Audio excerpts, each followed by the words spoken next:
We're on Daf Chav Zayin, Amud Aleph,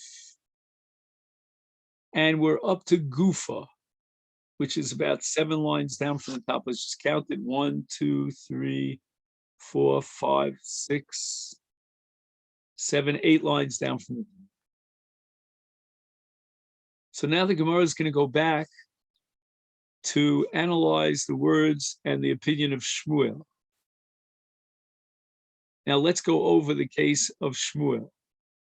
We have 3 brothers, Ruvain, Shimon, and Levi. And we have 2 sisters, Rachel and Leah. Shimon is married to Leah. And Levi is married to Rachel. So right now, Ruvain is unmarried. Now, Shimon has a tzara by the name of Sarah. So Shimon has 2 wives, Leah and Sarah. Levi has 2 wives. He's married to Leah's sister, Rachel, and he's also married to Rivka. He has another wife. And now Shimon and Levi both die, and their wives fall for Yibum to Reuven. Cholatz, Reuven gave Chalitza le'achayos to both Leah and Rachel. And now the issue is, what's the status of Sarah and Rivka? Sarah is the tzara of Shimon, and Rivka is the tzara of Levi. Lo niftu at Saros. Sarah and Rivka still require chalitza. And this is the paradox of Shmuel, that Ruvain, even though he already gave chalitza to both Leah and Rachel, that's not enough.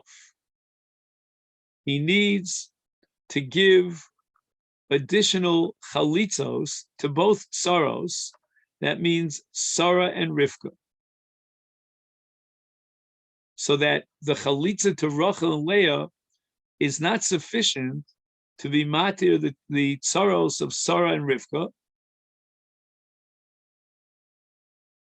If, on the other hand, Reuven had given chalitza to the tsaros, to Sarah and Rivka, in the opposite direction, and niftu achios, then those chalitzos of the 2 tsaros of Rivka and Sarah would be sufficient as far as Rachel and Leah is concerned. So it's a one-way street, one direction. If there were chalitzos to the 2 sisters, Rachel and Leah, that would not be sufficient to allow the tsaros to marry anyone from the shuk. But if on the flip side, so therefore the tsaros will need their own chalitzos. But if on the flip side, the chalitza of Ruvain was for the tsaros for Sarah Rivka, then the achios do not need chalitza in order to be mutar l'shuk. Now we have another scenario in which Shimon is married to 2 wives, Sarah and Rivka. Shimon dies without any children, and his wives, Sarah and Rivka, fall for Yibum to Ruvain. And instead, Ruvain gave a get to Sarah. He did not give a get to Rivka. And then Ruvain gave chalitza to Sarah. So it's interesting. In this case, Ruvain gives both a get and chalitza to Sarah, balas haget. And you would think that in such a case, he's mimanavshach, he covers his bases. And as far as the Sarah of Sarah, who's Rivka, she would certainly be allowed to get married to anyone. Lo niftara Rivka. Rivka needs chalitza. She cannot marry someone from the shuk without chalitza.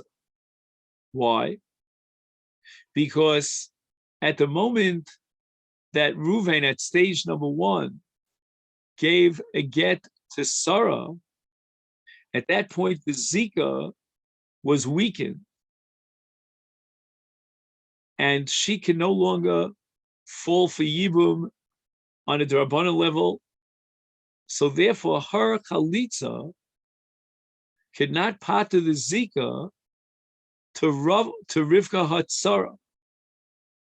Why? Because Rivka has a full-fledged Zika, whereas Sarah has a weakened Zika.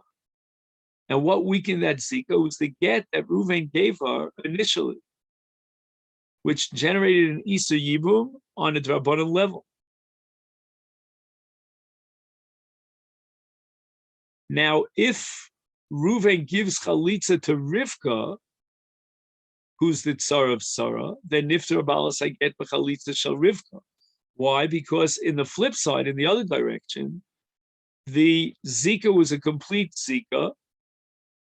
And the reason for that is because Rivka did not receive a get initially, and he went straight to chalitza. So Reuven, when he gives chalitza to Rivka, that's a full-fledged, all-powerful chalitza, and that could operate to be matir Sarah, even though she got a get, and she didn't get chalitza. It doesn't matter. She doesn't need chalitza because the full-fledged, full-powered chalitza to Rivka, where there was a full Zika, will pater her up.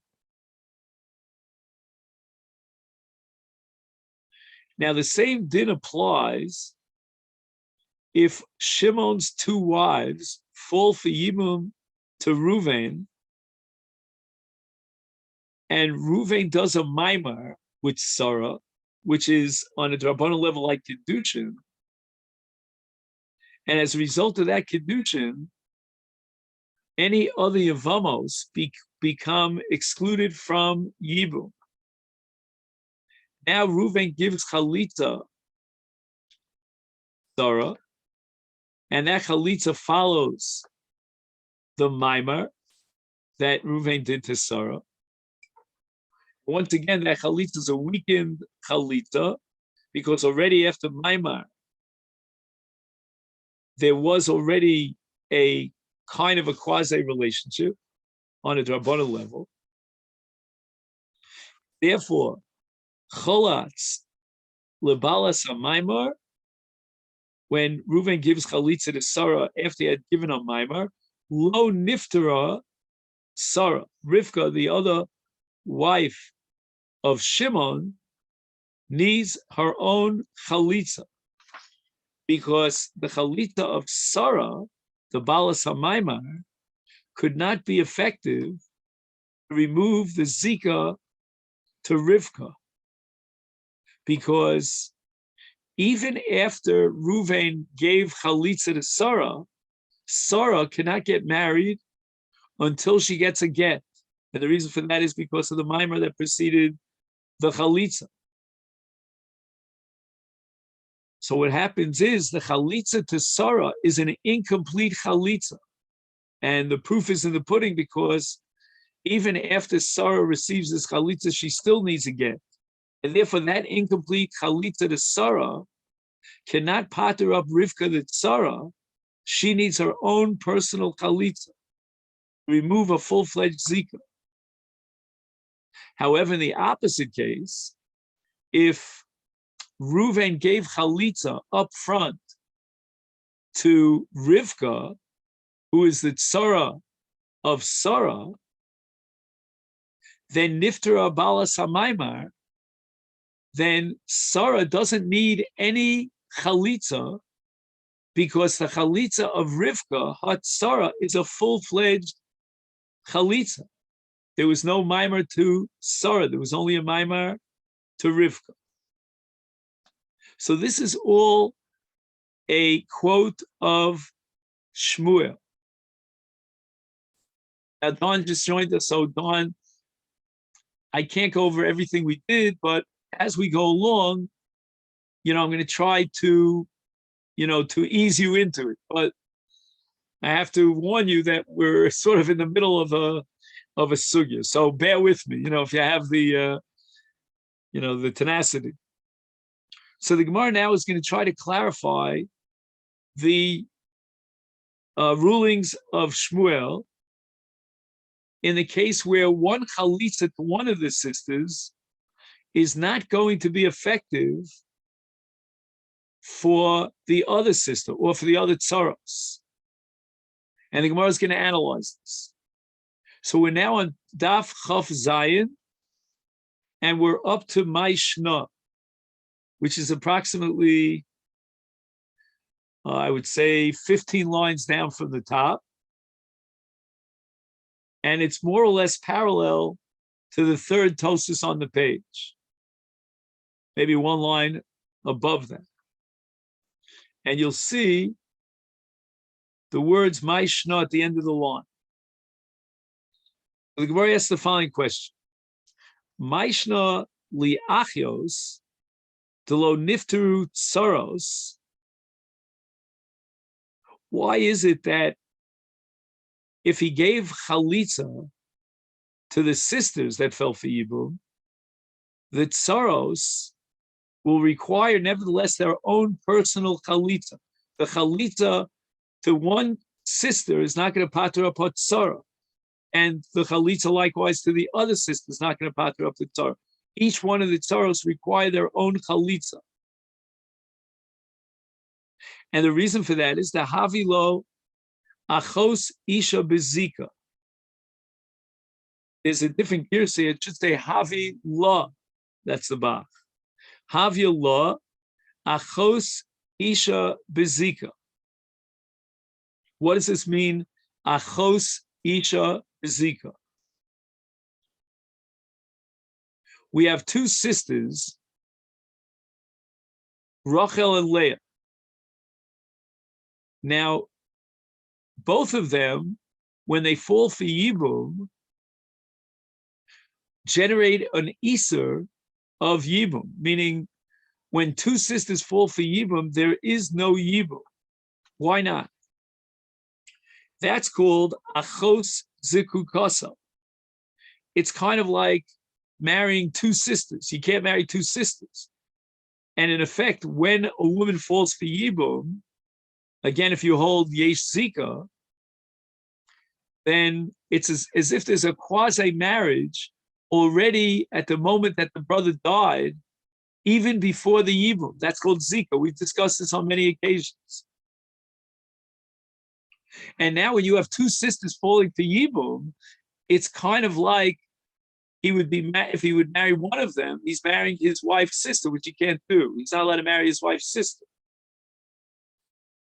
So that's called achos zikukasa. Now, in the case of achos zikukasa, where there's no possibility of yibum, the chalitza is downgraded to a second tier chalitza, which is called chalitza psula.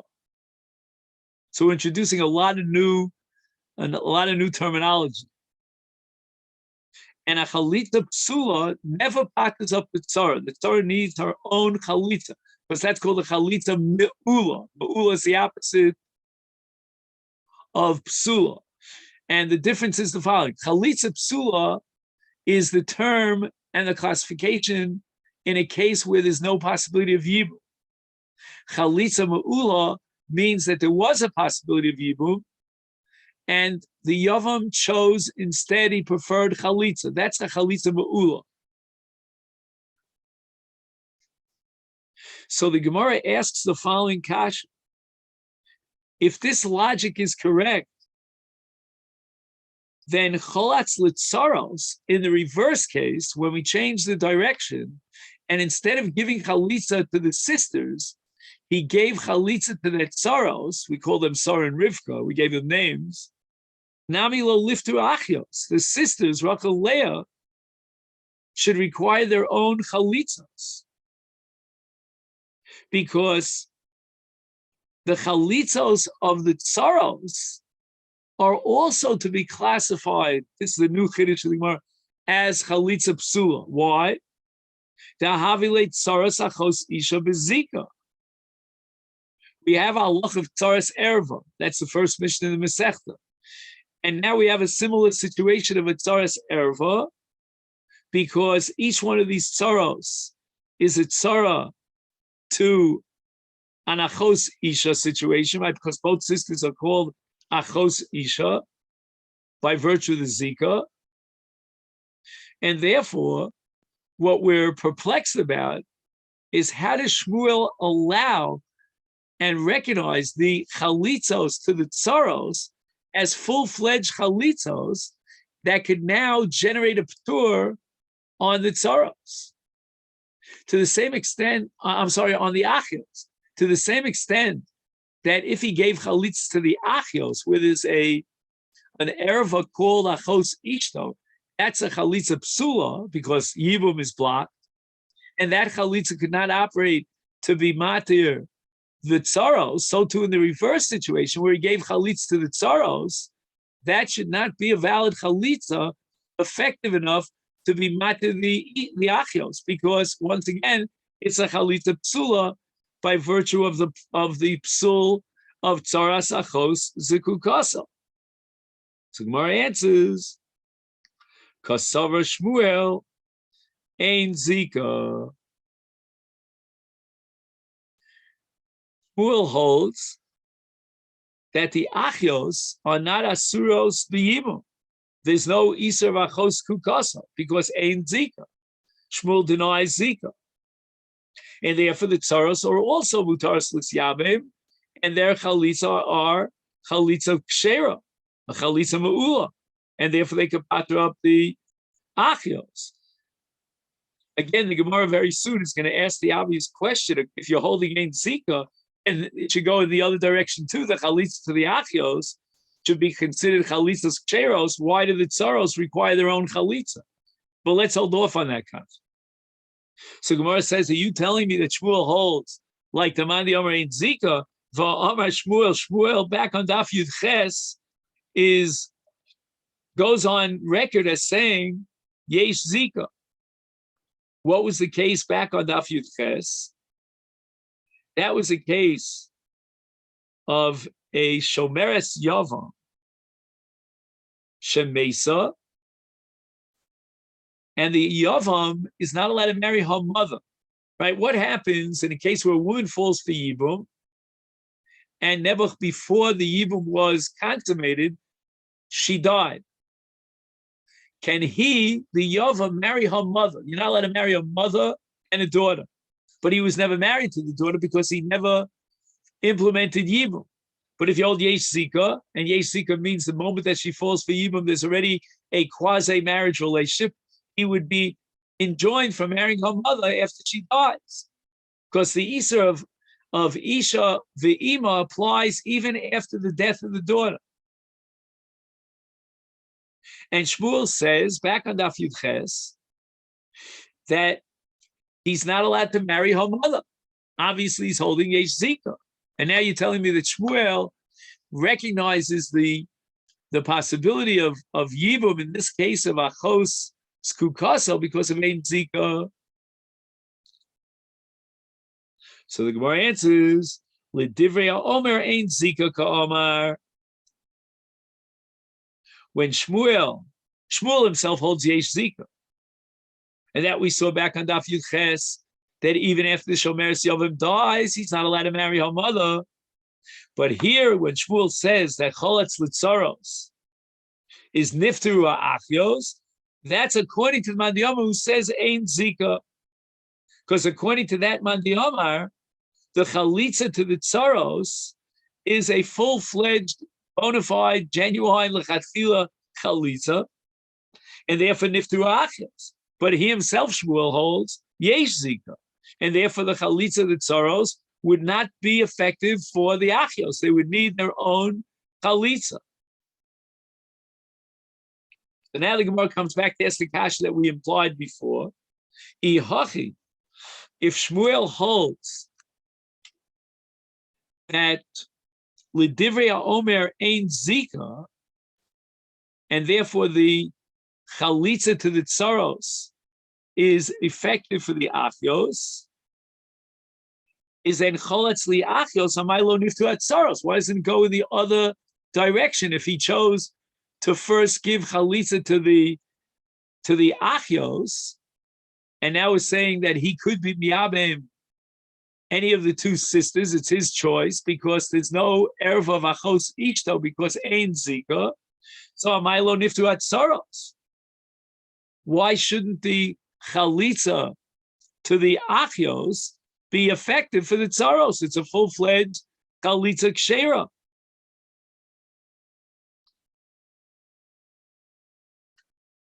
Now the Gemara is going to give us the actual scenario.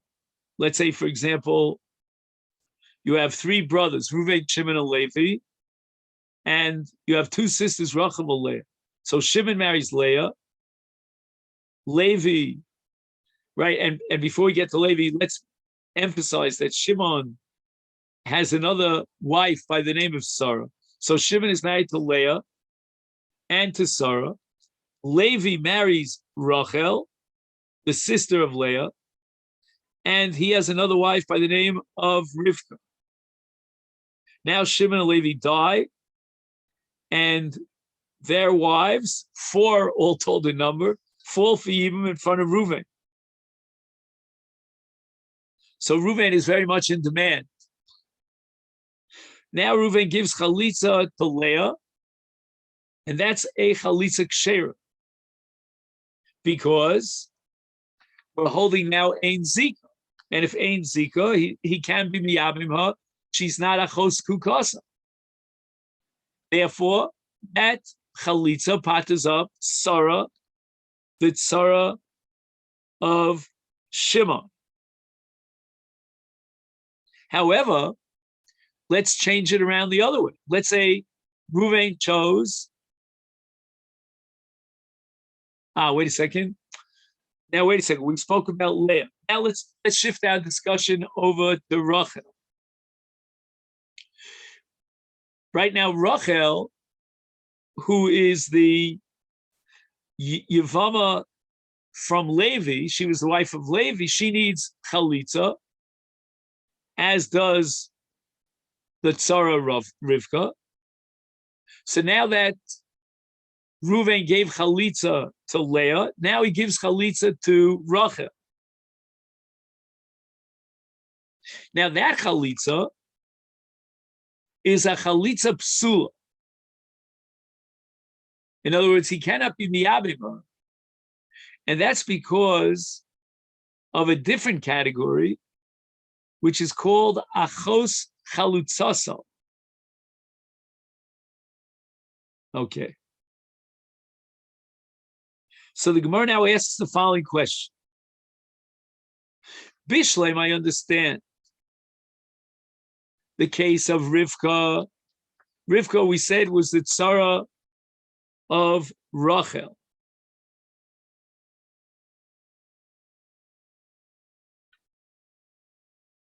Tzara de Rachel, lo tiftar, with the chalitza of Rachel, they gave it the cholatzla.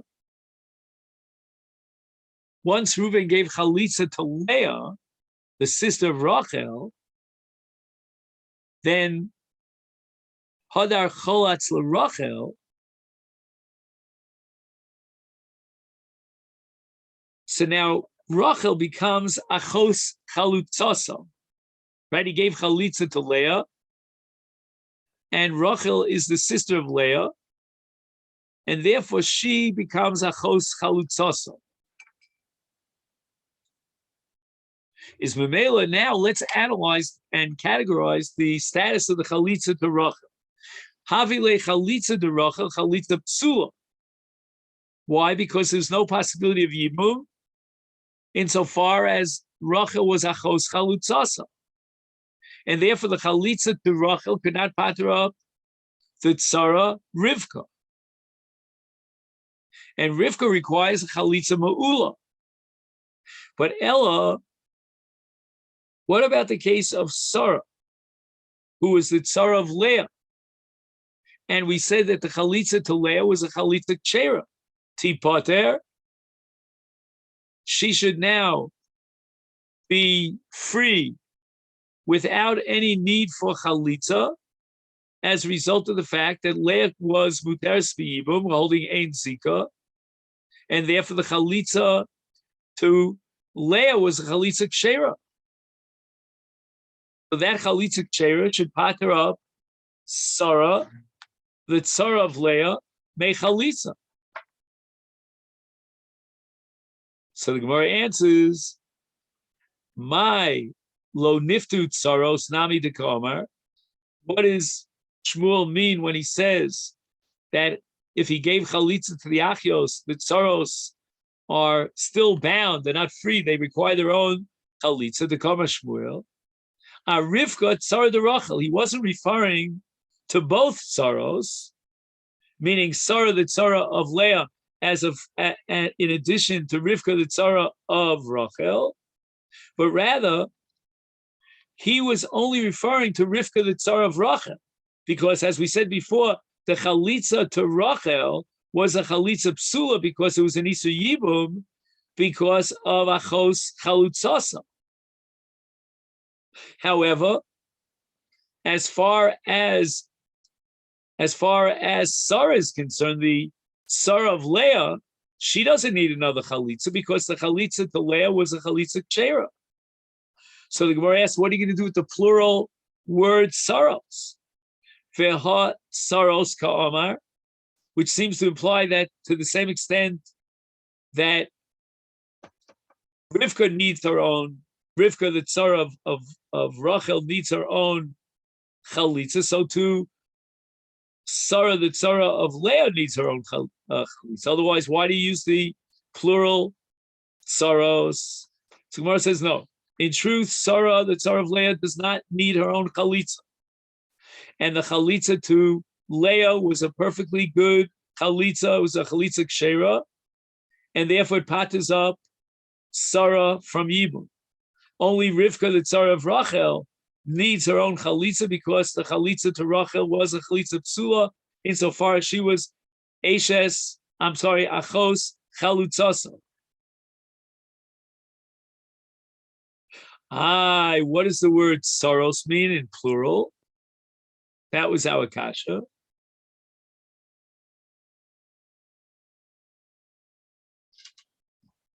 So the Gemara answers, saros di alma. It's referring to the generic category of tsaros. That tsaros of achios, in a case where there's a chalitza psula, because of the Isur Yibum, under the law of achos chalutzaso, that chalitza could not pater up the tsaros. But it doesn't mean that we're referring to both of these cases. We're only referring to cases where the chalitza was a chalitza psula, which is not so with regard to the chalitza that Reuven gave to Leah. So the Gemara asks, if you're going to accept this interpretation, that what Shmuel had in mind when he said cholatz li achios, lo niftu tsaros, he only had in mind Rivka, the tzara of Rachel, is then cholatz li tsaros, niftu achios. What did Shmuel have in mind in the case where Reuven gave chalitza to Rivka, the tzara of Rachel, and Shmuel says in such a case, Rachel doesn't need chalitza, right? You remember that was the one-way street that we spoke about earlier, one direction. That if Reuven gave chalitza to Rachel, that would not pater up Rivka the tzara. But if, on the other hand, he gave chalitza to Rivka the tzara, that would pater up Rachel. So the Gemara asks, "Ve'atzoras Rachel be miftara? Can Rachel become free and not require her own chalitza because of the chalitza of Rivka, the tzara of Rachel?" That doesn't make any sense. Rachel, I'm sorry, let's start with Rivka. She's an erva. She doesn't fall for Yibum. Why is Rivka an erva? She's a tzara of Rachel. And Rachel, we said, was achos chalutzasa. Hatnan, we have a Mishnah later on at Daf Mem, Asur li Adam b'tsaras krovas chalutzasa. So we have, let's say, Reuven and Shimon are brothers, and they marry Rachel and Leah, who are sisters. Shimon marries Rachel, and in addition, there's someone by the name of Avram, who's not a brother, and he marries Leah. What's the case? Reuven and Shimon are brothers. Rachel and Leah are sisters. So it's not a case where two brothers marry two sisters. Let me stand corrected on that. But rather, Shimon married one of the sisters, and Avram, who's a fremda, he's a stranger, he's not a brother, he marries Leah. Okay, then, so Avram is married to Leah. Now, Avram has another wife, we'll call her Sarah. That makes sense, right? Now, Shimon dies without Yibum. He was married to Rachel. And Rachel now falls for Yibum to Reuven. And Reuven gave Rachel chalitza. Okay, because Shimon was married to Rachel. And Shimon dies. And Reuven gives chalitza to Rachel. Okay, now Avram dies. Avram, if you remember, was married to Leah. And he had another wife by the name of Sarah.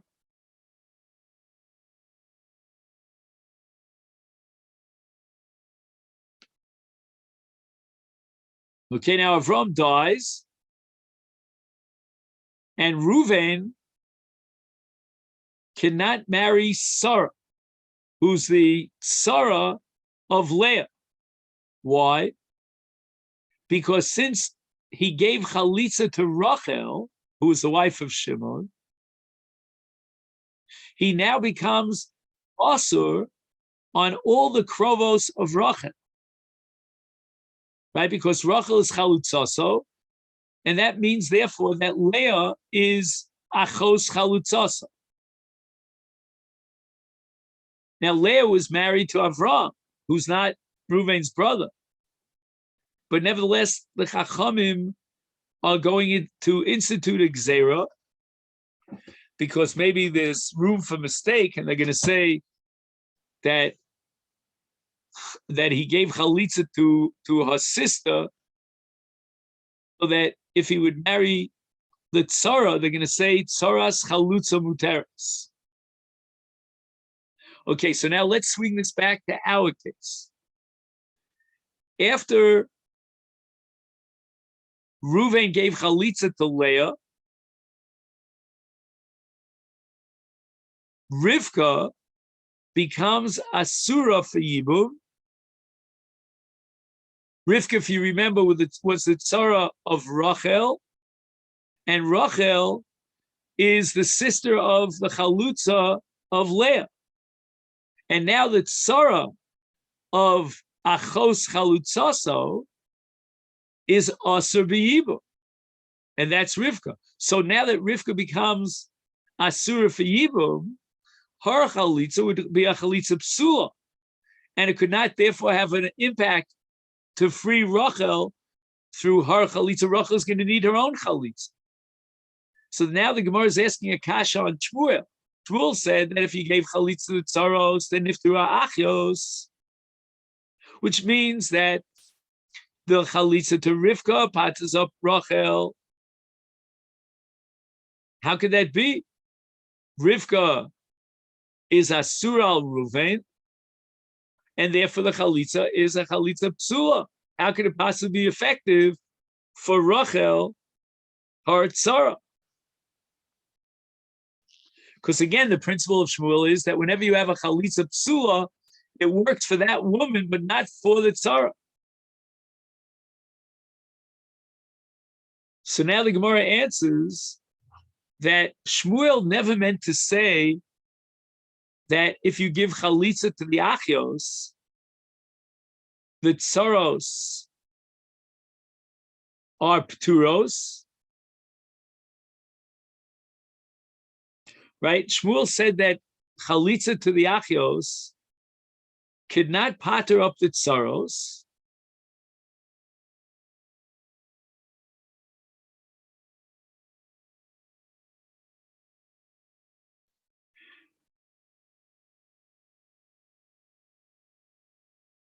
right? Again, what we understood, now the Gemara is rejecting it, but let's just go over.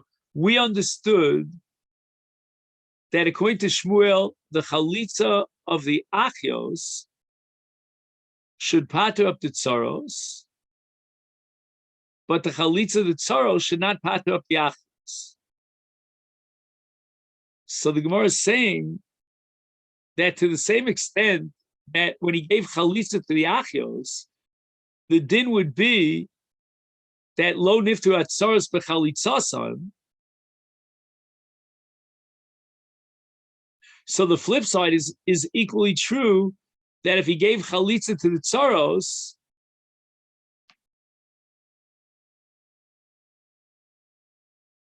there should be no ptur on the achios. So under what circumstances could Shmuel maintain that the chalitza to the tsaros would be effective to pater up the achios? So let's address the following scenario. Let's say Reuven gives chalitza to Rachel after he had given chalitza to Leah, her sister. So therefore, the chalitza to Rachel is now a chalitza psula. It cannot pater up Rivka hatzara. But let's say instead he gave chalitza to Rivka, the tzara of Rachel, that would pater up Rachel. So that's impossible. You can't interpret Shmuel that way. As the Gemara asked before, that the din should go in two directions. And Rivka gets a chalitza psula, even the tzara, because she's a tzara of a chalutzas, achos chalutzasa. So that chalitza to Rivka, the tzara, could not pater up Rachel. And Shmuel Nami, when he said that Hischil means when he started with the achios, the lo Hischil, if he did not start with the chalitza, the achios, ka'omar, Shmuel says that cholatz la'achios v'cholatz l'tzaros, and cholatz la'achios lo nifteru tzaros, ishehischil bi'achios, if he started with a chalitza with, let's say, Leah, lo yigmar b'tzaros, once he gave chalitza to Leah, if he will give chalitza to her tzara, Rivka, to Rachel's tzara, Rivka, is since chalitzasa psula, that chalitza to Rivka could not pater up Rachel. So when Shmuel says lo nifteru tsaros, which means that the chalitza of Rivka, who's the tzar of Rachel, could not pater up Rachel, kol shkein, how it's more so that the chalitza of Rachel herself could not pater up her tzara. And that's because Rachel is asura olav, mishum achos chalutzasa.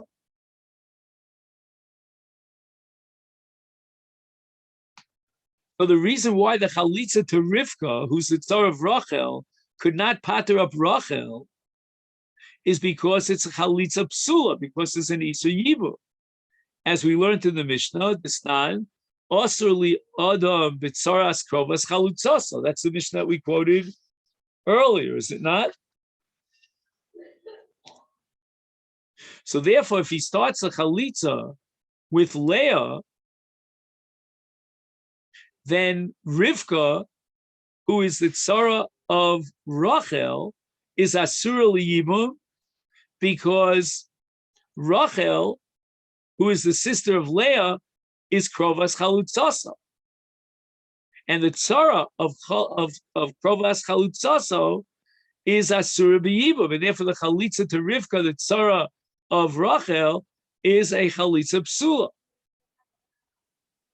So what does Shmuel mean when he says that cholatz litzaros nifteru achios kishe hischil bitzaros? Let's say he began the process of chalitza with Sarah, who's the tzara of Leah.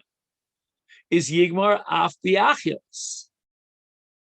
After he gave chalitza to Sarah, the tzara of Leah, he can now give chalitza to Rachel, and that chalitza to Rachel would pater up Rivka hot Sarah, because the chalitza of Rachel is a chalitza kshera.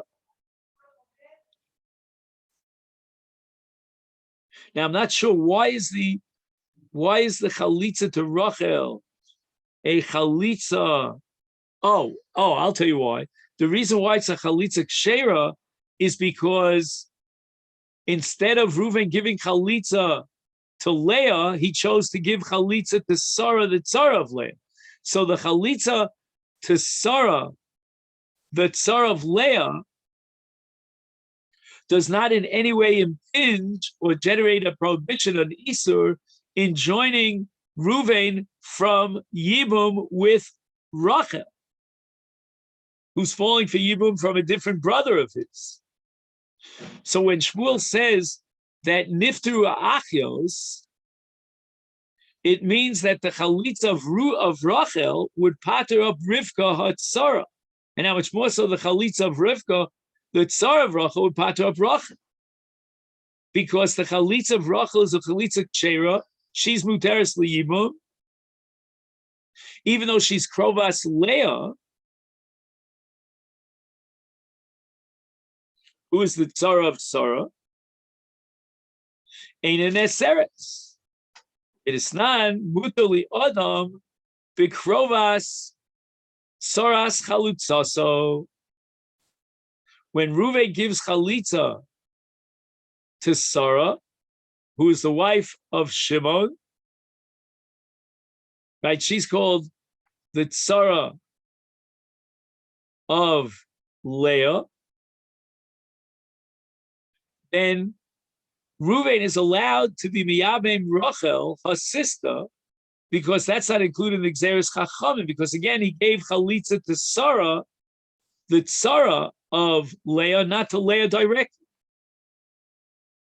And here, he can, in this situation, he could marry Rachel, he could be miyabem Rachel, because she is the krov of Leah, who is the tzara of Sarah chalutzasa. So that's the first round. Now the next round is Rav Ashi.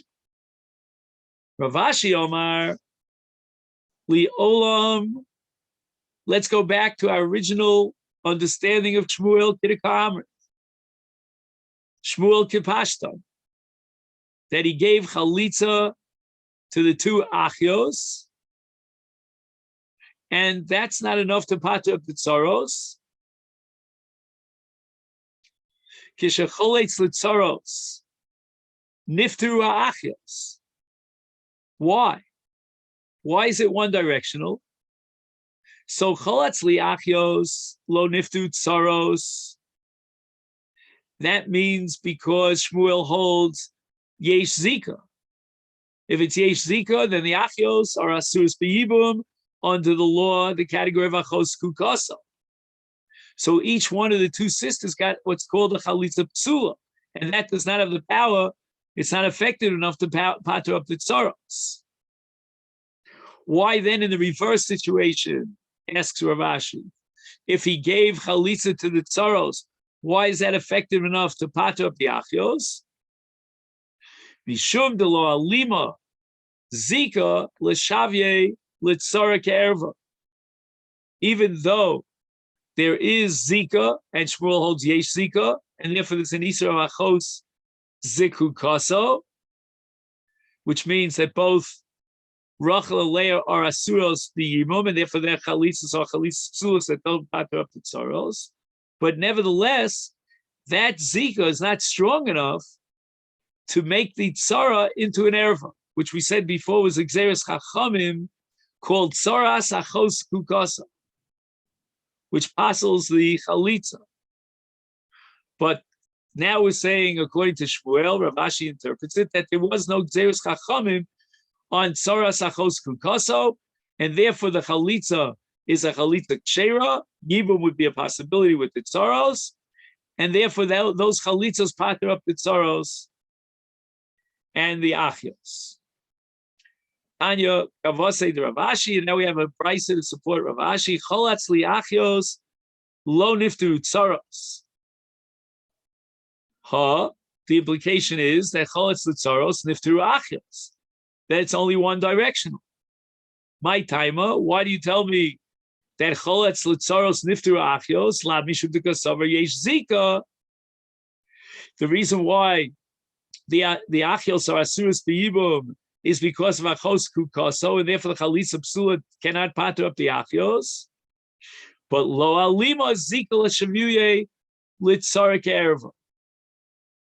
And the Zika is not powerful enough to make the Tzara into an Erva. Therefore, the Chalitza of the Tzara could patter up each one of the Achios, respectively, because it is a Chalitza Kshera. And this Brisa seems to support Rav Ashi.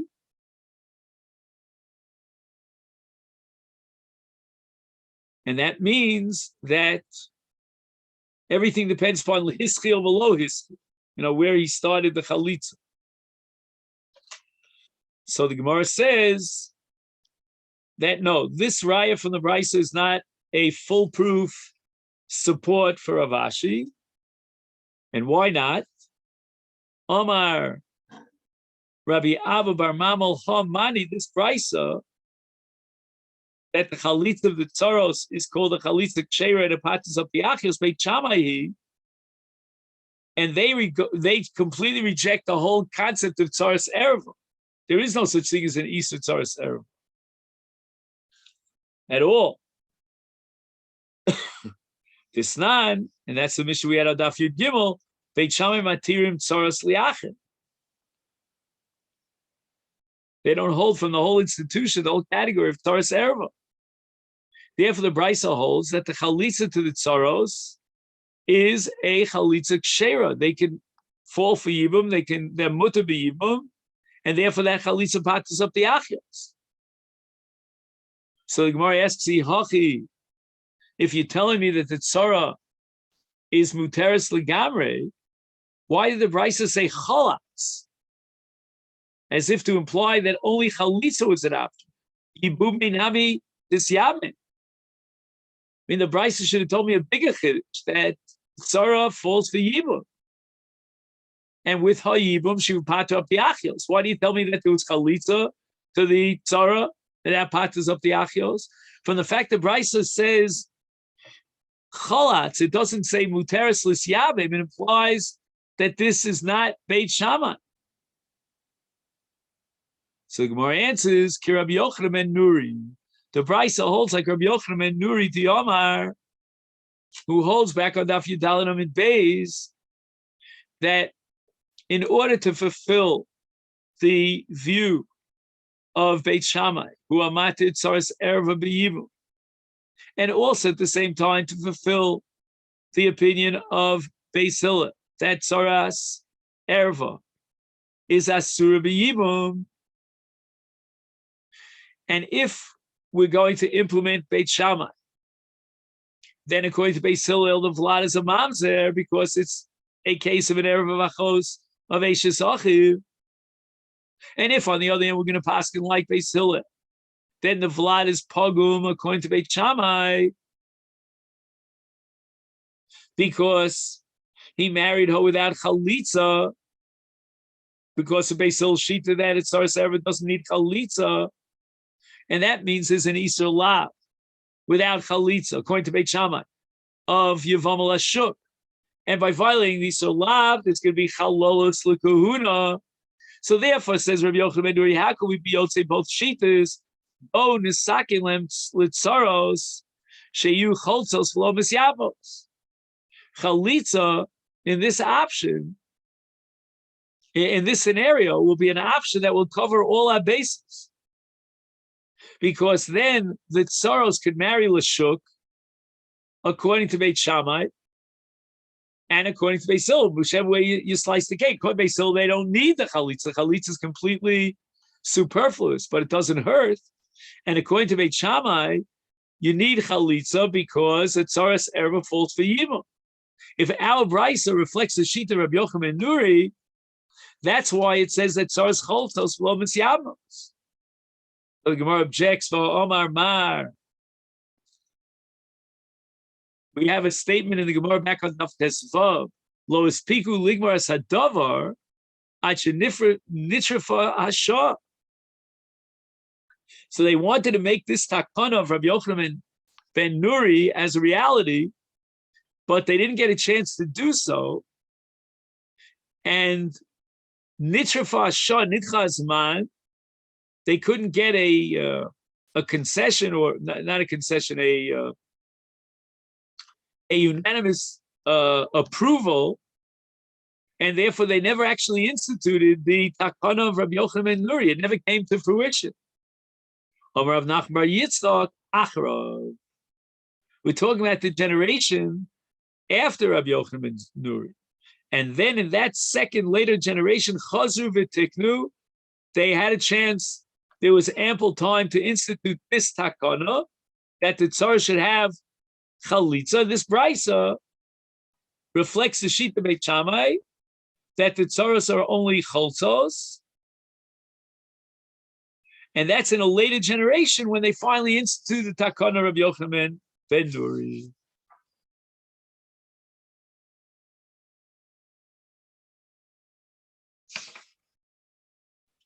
Now, at this point, we're up to Iboilahu, which are the last two words on Daf Chav Zayin Amud Aleph.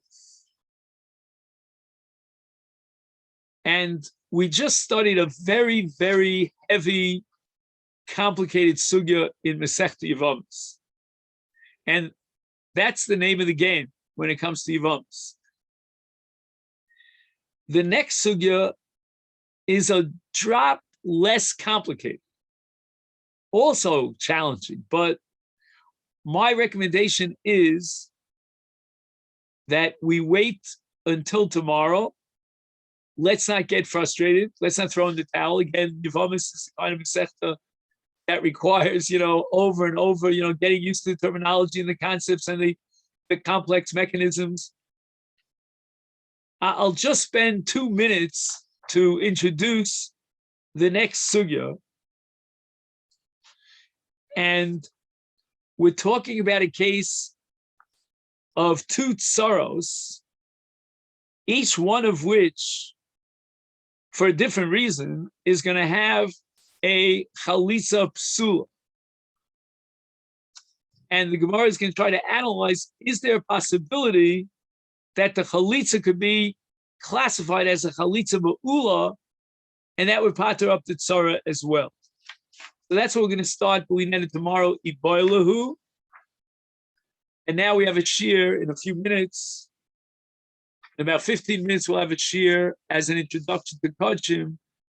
And we're studying, we're almost finished with the sugya of Chatos HaMesos, and Mitzvah Hashem will hopefully conclude that sugya today. Okay, then. So let's end the shir now. And I wish you a great day, and thank you for joining me. Okay, then? Thank you. Thank you.